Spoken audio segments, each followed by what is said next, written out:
KSRTCയിൽ വലിയ പ്രശ്നങ്ങളാണെന്നാണ് മാധ്യമ വാർത്തകൾ. അത് പലതും സോഷ്യൽ മീഡിയയിലാണ് ഇത്തരം വാർത്തകളൊക്കെ തന്നെയും നമ്മൾ കാണുന്നത്. ഞങ്ങളുടെ ഗണേശേട്ടൻ ഉണ്ടായിരുന്നെങ്കിൽ ഇങ്ങനെയാവില്ലായിരുന്നു എന്നൊക്കെ പല വാർത്തകളും കാണുന്നുണ്ട്. ഇപ്പോൾ പ്രിയദർശിനി സൗജന്യ യാത്രാ പദ്ധതി വലിയ രീതിയിൽ വന്നുകൊണ്ടിരിക്കുന്ന പശ്ചാത്തലത്തിൽ പോലും നഷ്ടത്തിലാണ് എന്ന വാർത്തകൾ കേൾക്കുന്നു. കൊറിയർ സർവീസുമായി കഴിഞ്ഞ ദിവസങ്ങളിൽ നമ്മൾ വാർത്തകൾ കേട്ടു. അതുപോലെ കടമെടുപ്പും ഉൾപ്പെടെയുള്ള നിരവധിയായിട്ടുള്ള KSRTCയെ സംബന്ധിച്ച് വാർത്തകൾ വരുന്നു. എന്നാണ് ഇതിൽ വിശദീകരിക്കുക?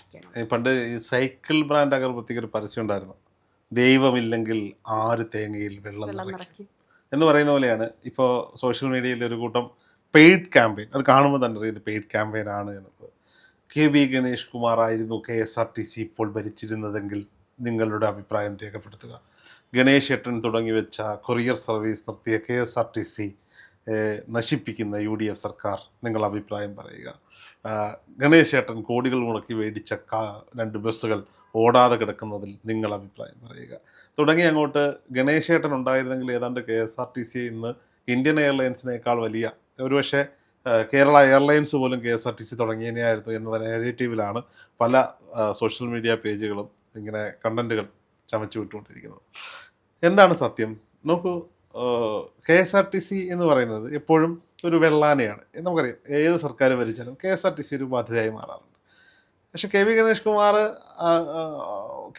ഗതാഗത മന്ത്രി ആയിരിക്കുന്ന സമയത്ത് KSRTC എന്തോ ഭയങ്കര സംഭവമാണ് എന്ന തരത്തിൽ വാർത്തകൾ വരാറുണ്ട്. കൃത്യമായി സോഷ്യൽ മീഡിയ ചാനലുകളെയും മുൻനിര മാധ്യമങ്ങളെയും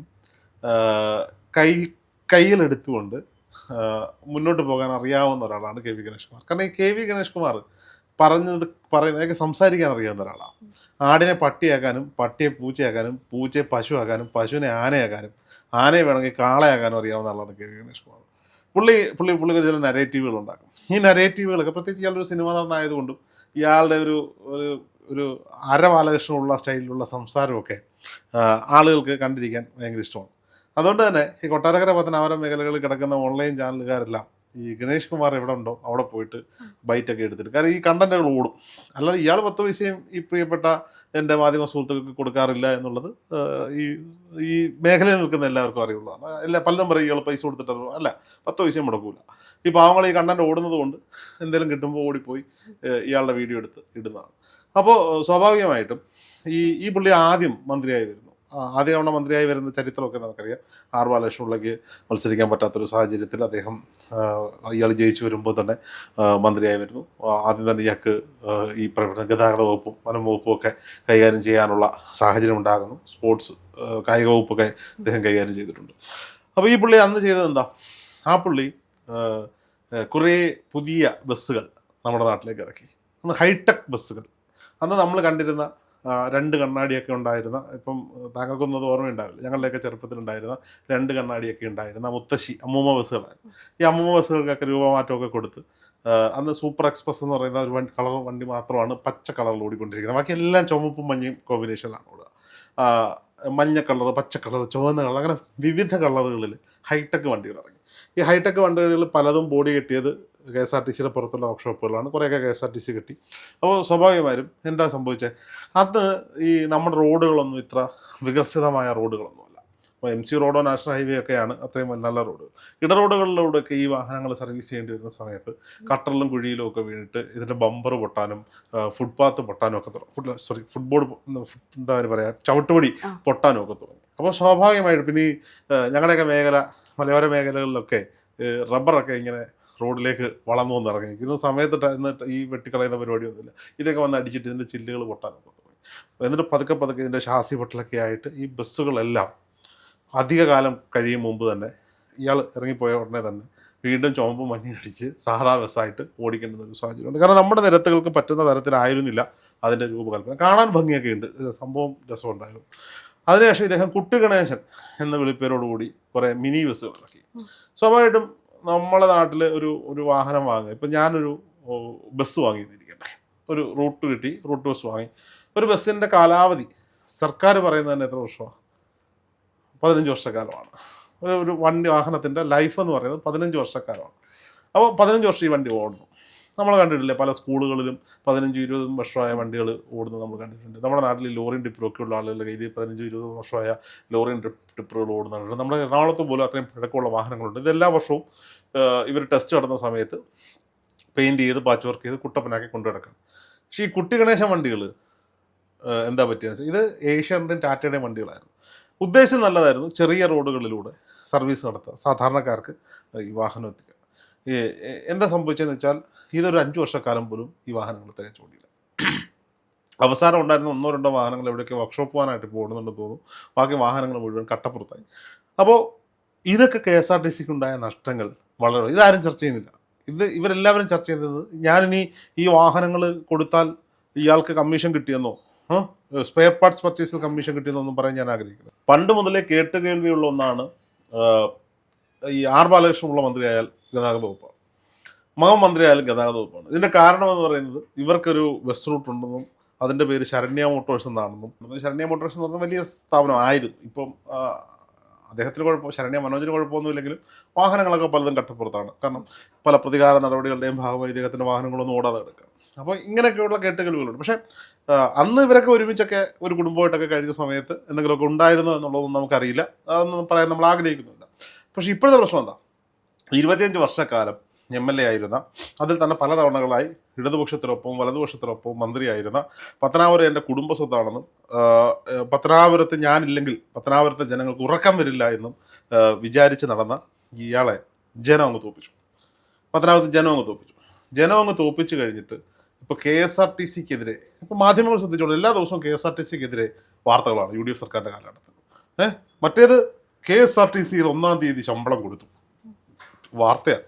അതൊരു വാർത്തയാകേണ്ട കാര്യമാണോ? ഒരു സർക്കാർ സ്ഥാപനത്തിൽ അല്ലെങ്കിൽ ഒരു സർക്കാരിൻ്റെ ചുമതല പോകുന്ന ഒരു സ്ഥാപനത്തിൽ 1-ാം തീയതി ശമ്പളം കൊടുക്കുന്നത് വാർത്തയാകുന്നതാണ് അതിൻ്റെ പൊരുത്തമില്ലായ്മ. അങ്ങനെ ആകാൻ പാടില്ല എന്നുള്ളതാണ്. അപ്പോൾ സ്വാഭാവികമായും എന്ത് സംഭവിക്കുന്നത്, ഈ പറയപ്പെടുന്ന KSRTCയിൽ UDF സർക്കാർ വന്നതിന് ശേഷം ഒരു വലിയ പ്രഖ്യാപനം ഉണ്ടാകുന്നു. അവരുടെ പ്രകടന പത്രികയിൽ പറഞ്ഞതുപോലെ മുഴുവൻ സ്ത്രീകൾക്കും ബസ്സുകളിൽ സൗജന്യ യാത്ര. ഇത് ഇന്ദിരാഗാന്ധി പ്രഖ്യാപിച്ചപ്പോൾ അന്ന് KSRTC മന്ത്രിയായിരുന്ന KV ഗണേഷ് കുമാർ ഇതിനെതിരെ പറഞ്ഞതൊക്കെ നമുക്ക് ഓർമ്മയുണ്ട്. ഇത് നശിപ്പിക്കാൻ വന്നിരിക്കുകയാണ് രാഹുൽ ഗാന്ധി എന്ന തരത്തിലാണ് സംസാരിച്ചത്. എന്നാൽ ഇത് നടപ്പിലാക്കുന്നു എന്ന് പറഞ്ഞപ്പോൾ ഇയാൾ ഇതിനെ 2 കൈ നീട്ടി സ്വീകരിച്ചു. മനസ്സിലായി ഇത് വലിയ ഇമ്പാക്റ്റ് ജനങ്ങൾക്കിടയിൽ ഉണ്ടാക്കിയിരിക്കുന്നു എന്നുള്ളത്. അപ്പോൾ അതിനുശേഷം എന്താ ഉണ്ടായേ, KSRTCയിൽ മുഴുവൻ സ്ത്രീകളും ഇപ്പോൾ സൗജന്യ യാത്ര അനുഭവിച്ചുകൊണ്ടിരിക്കും. അന്ന് മുതൽ തുടങ്ങിയതാണ് KSRTCക്കെതിരെയും KSRTC മന്ത്രിക്കെതിരെയും ഒരു ഹേറ്റ് ക്യാമ്പയിൻ. ഇപ്പോഴത്തെ വിഷയം എന്താ, KSRTCയിലെ കൊറിയർ സർവീസുകൾ അവസാനിപ്പിച്ചിരിക്കുന്നു. നാഥനില്ല കളരിയായി മാറി. എന്താ സംഭവം, ഇത് ഒരു അന്യസംസ്ഥാന ഏജൻസിക്ക് LDF സർക്കാർ KV ഗണേഷ് കുമാർ അധികാരത്തിലുള്ള സമയത്ത് ഈ കൊറിയർ സർവീസ് നടത്താൻ കൊട്ടേഷൻ കൊടുക്കും. ഈ കൊട്ടേഷൻ കൊടുത്തു കഴിഞ്ഞിട്ട് എന്താ സംഭവിച്ചത്, കൊട്ടേഷൻ കൊടുത്തു കഴിഞ്ഞപ്പോൾ അതിൻ്റെ പ്രവർത്തനം പ്രോപ്പർ ആയിരുന്നില്ല. പലർക്കും കൃത്യസമയത്ത് ഈ കൊറിയർ സർവീസുകൾ കിട്ടുന്നില്ല, മോണിറ്റർ ചെയ്യാൻ പറ്റുന്നില്ല. അപ്പോൾ സ്വാഭാവികമായിട്ട് അത് അവസാനിപ്പിച്ച് ഒന്നുകിൽ പുതിയ ഏജൻസി ഏൽപ്പിക്കുകയോ അല്ലെങ്കിൽ KSRTC സ്വമേധയാ ഇത് ചെയ്യുകയോ ചെയ്യുന്നതിന് വേണ്ടിയിട്ടുള്ള നടപടിക്രമങ്ങൾ നടന്നുകൊണ്ടിരിക്കുകയാണ്. അതിനെയാണ് ഈ കൊറിയർ സർവീസ് അവസാനിപ്പിച്ചു എന്ന തരത്തിൽ വാർത്തകൾ പടച്ചുവിടുന്നു. KSRTCയുടെ പ്രിയദർശിനി ബസ്സുകളൊന്നും പല ബസ്സുകളും 30 ദിവസം ഓടുന്നില്ല എന്നാണ് ഒരു കൂട്ടത്തിൽ പരാതി. ഏതെങ്കിലും ഒരു വാഹനം 30 ദിവസവും കണ്ടിന്യൂസ് ഓടിക്കാൻ പറ്റുമോ? അതൊരു മെഷീനല്ലേ. ആ മെഷീന് അല്ലെങ്കിൽ അതിൻ്റെ എഞ്ചിന് നട്ടിലും ബോൾട്ടിലും ഓടുന്ന സാധനമല്ലേ, അതിൻ്റെതായ സർവീസ് കൊടുക്കണ്ടേ, സർവീസിന് വേണ്ടി നിർത്തിയിടണ്ടേ. അല്ലാതെ 24 hours ഒരു ബസ് ഇങ്ങനെ ഓടിച്ചുകൊണ്ടിരിക്കാൻ പറ്റും? ഇതൊക്കെ KSRTCയിൽ കാലാകാലങ്ങളായി അല്ലെങ്കിൽ ഏതൊരു മേഖലയിലായാലും കാലാകാലങ്ങളായി നടക്കുന്ന ഒന്നാണ്. അപ്പോൾ സ്വാഭാവികമായും ഇതിനെയൊക്കെ തെറ്റിദ്ധരിപ്പിച്ച് KSRTCക്കെതിരെ ഞങ്ങളുടെ ഗണേശേട്ടൻ ഉണ്ടായിരുന്നെങ്കിൽ ഇങ്ങനെ സംഭവിക്കില്ലായിരുന്നു, ഞങ്ങളുടെ ഗണേശേട്ടൻ ഉണ്ടായിരുന്നെങ്കിൽ ഇപ്പോൾ KSRTC തമ്പാനൂർ ബസ് സ്റ്റാൻഡിൽ നിന്ന് വിമാനം പറത്തിയേനെ, ഞങ്ങളുടെ KSRTC ബസ് സ്റ്റാൻഡ് ഉണ്ടായിരുന്നെങ്കിൽ കൊല്ലത്ത് മറ്റേ ഇടിഞ്ഞു പൊളിഞ്ഞു വീഴാറായ ഞങ്ങളുടെ KSRTC ബസ് സ്റ്റാൻഡിൽ ഞങ്ങൾ ദന്തഗോപുരങ്ങൾ പണിതീർത്തേനെ. എന്തൊക്കെയാണ് ഇവന്മാർ പടച്ചുവിടുന്നത്. 2.5 വർഷക്കാലം ആന്റണി രാജു എന്ന് പറയുന്ന ആള് KSRTC മന്ത്രി ആയിരുന്ന സമയത്ത് പത്തനാപുരത്ത് അങ്ങ് ഭയങ്കര നായ്ക്കുറണ പൊടിയുടെ ശല്യമായിരുന്നു. കേട്ടിട്ടുണ്ടോ അത്? പത്തനാപുരത്ത് ഒരു പ്രത്യേക മേഖലയിൽ നായ്ക്കുറണ പൂത്തിട്ട് ഇങ്ങനെ പറക്കും. കാരണം നായ്ക്കുറണയുടെ ഗുണം എന്താ, ചൊറിയും. അപ്പോൾ അവിടുത്തെ ഭരണപക്ഷ MLAക്ക് ഈ നായ്ക്കുറണപ്പൊടി തട്ടുമ്പോൾ ചൊറിയും, അയാൾക്കെതിരെ എന്തെങ്കിലുമൊക്കെ പറയും. KSRTC കുറേ ഇലക്ട്രിക് വാഹനങ്ങൾ വാങ്ങിയിട്ടുണ്ടായിരുന്നു, അതിനെതിരെ അങ്ങ് ഭയങ്കരമായ നായ്ക്കുറണപ്പൊടിയുടെ ശല്യമായിരുന്നു. അത് കഴിഞ്ഞ് ഇങ്ങോട്ട് വന്ന് കോർപ്പറേഷനുമായി ബന്ധപ്പെട്ട്, കോർപ്പറേഷൻ എന്താ ചോദിച്ചാൽ കോർപ്പറേഷൻ വാങ്ങിക്കൊടുത്ത ബസ്സുകളുടെ കണക്ക് ഒന്നറിഞ്ഞാൽ കൊള്ളാം, ന്യായമായ ചോദ്യമാണ്. അത് അവർക്കെതിരെയായി ഈ അങ്ങോട്ട് പറത്തി വിടുന്നത്. അവസാനം ഈ കഴിഞ്ഞ 5 വർഷക്കാലവും ഈ പുള്ളി അവിടെ വന്നതെന്നനുസരിച്ച് വലിയ മത്സരമൊന്നും കണ്ടിട്ടില്ല. UDF വന്ന കാലം തൊട്ട് ഇങ്ങോട്ട് UDF പൊന്നെ കരട ചക്കര എന്ന് പറഞ്ഞ് കൊണ്ടുനടന്നു. LDF ചെന്നപ്പോൾ അവർ കൊണ്ടുവന്നു. കഴിഞ്ഞ തവണ ഈ 2021 നിയമസഭാ തിരഞ്ഞെടുപ്പിൽ ശക്തമായൊരു പൊളിറ്റിക്കൽ വാറിന് പത്തനാപുരം സാക്ഷിയായി. അന്ന് ജ്യോതികുമാർ ചാമക്കാല പത്തനാപുരത്തേക്ക് വരികയും അദ്ദേഹം അവിടെ മത്സരിക്കുകയും ചെയ്തു.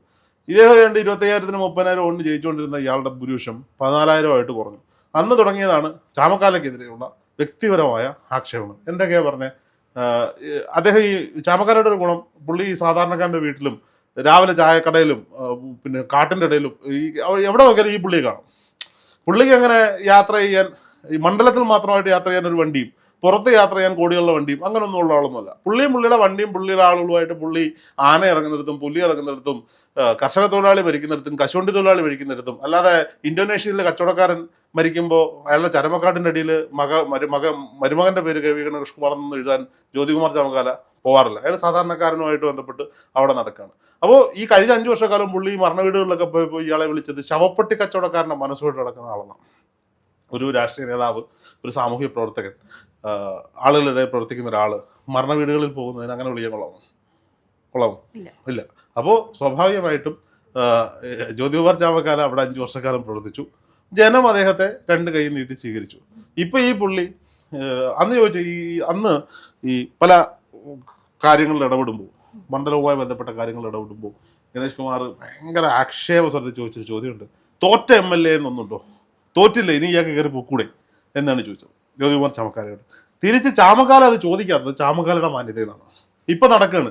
ഇയാൾ MLA ആയിരുന്ന കാലത്ത് എവിടേക്കോ സ്വാഭാവികമായിട്ട് MLA ആയിട്ടിരിക്കുന്ന സമയത്ത് ഫണ്ട് വെക്കുമല്ലോ റോഡ് പണിക്കൊക്കെ. അപ്പോൾ ഇലക്ഷൻ കാര്യങ്ങളൊക്കെ വരുമ്പോൾ ഇലക്ഷൻ കഴിഞ്ഞിട്ട് പണി നടക്കും. അപ്പോൾ ആ പണി നടക്കുമ്പോൾ ഇതൊക്കെ നോക്കി നടത്തുന്ന ഉത്തരവാദിത്തം പുതിയവരായിട്ട് വരുന്ന MLAക്കാണ്. ഞാൻ വെച്ച ഫണ്ടിൽ നടത്തിയ റോഡാണ് അവിടെ പണി നടക്കുന്നത് പോയി നിൽക്കുക. നാണോ ഇല്ലേ ഇയാൾക്ക്? തോറ്റ MLA എന്നൊന്നുണ്ടോ? ഉണ്ടോ? ഇയാളുടെ വാദ്യം തന്നെ കടമെടുത്താൽ തോറ്റ MLA എന്നൊന്നുമില്ല, ജയിച്ച MLA മാത്രമേ ഉള്ളൂ. അപ്പോൾ ഞങ്ങളുടെ ഗണേശേട്ടൻ ഇല്ലാത്തത് കൊണ്ട് KSRTCയിൽ വിമാനം പറത്താൻ പറ്റുന്നില്ല. ഗണേശേട്ടനെ തിരിച്ചു വിളിക്കൂ, KSRTCയെ രക്ഷിക്കും.